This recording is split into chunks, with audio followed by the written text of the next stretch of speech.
আসসালামু আলাইকুম। আমরা যারা ফেসবুকে নিয়মিত কাজ করতেছি, তো আমরা কিন্তু প্রতিনিয়ত আমাদের যারা অডিয়েন্স আছে তাদের কমেন্টের রিপ্লাই করে থাকি। তো আমরা কিন্তু অনেকেই মনে করি যে কমেন্টের রিপ্লাই করা এর মাঝে আবার কি টিপস অ্যান্ড ট্রিক্স থাকতে পারে অথবা এর মাঝে আবার কি আহামরি বিষয় থাকতে পারে যেটা আমাদের জানা প্রয়োজন। কিন্তু আপনাদের মধ্যে হয়তোবা অনেকেই জানেন না, জাস্ট আপনারা আপনাদের কমেন্টের কারণে আপনাদের আইডির রিস্ক কিন্তু একদম ডাউন হয়ে গেছে।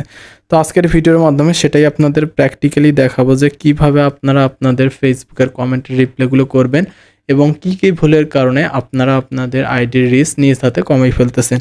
তো আমি কি করব, আমি আমার ফোন থেকে ফেসবুক অ্যাপসটা ওপেন করে নিব।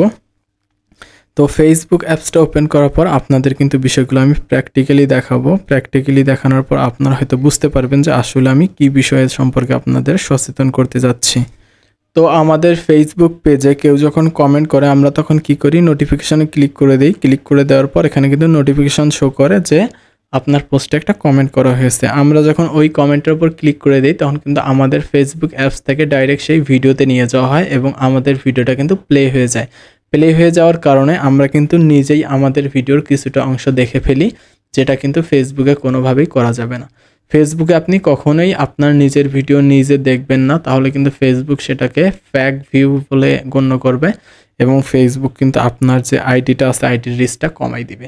তো সেক্ষেত্রে আপনারা কি করবেন, আপনারা প্লে স্টোরে চলে আসবেন। প্লে স্টোরে চলে আসার পর এখান থেকে আপনাদের একটি অ্যাপস ডাউনলোড করতে হবে, যে অ্যাপসটা কিন্তু প্রত্যেকের জন্যই অনেক বেশি ইম্পর্টেন্ট। তো এখানে লিখবেন আপনারা মেটা বিজনেস সুইট। তো মেটা বিজনেস সুইট লেখার পর একটা অ্যাপ শো করবে, অ্যাপটা আপনারা ডাউনলোড করে নিতে পারবেন। এটা কিন্তু ইতিমধ্যে আমার ফোনে ডাউনলোড করা আছে।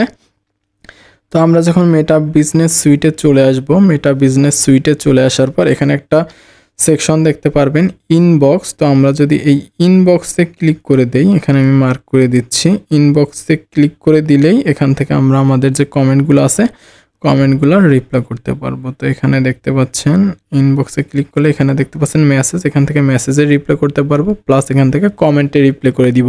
তো আমরা এভাবে যদি কমেন্টে রিপ্লাই করি তাহলে কিন্তু আমাদের ভিডিওগুলো আমাদের ক্লিকে কখনোই প্লে হবে না এবং আমাদের ভিডিওগুলো আমরা যদি না দেখি তাহলে কিন্তু ফেসবুক খুব তাড়াতাড়ি আমাদের ভিডিওগুলো ভাইরাল করে দিবে।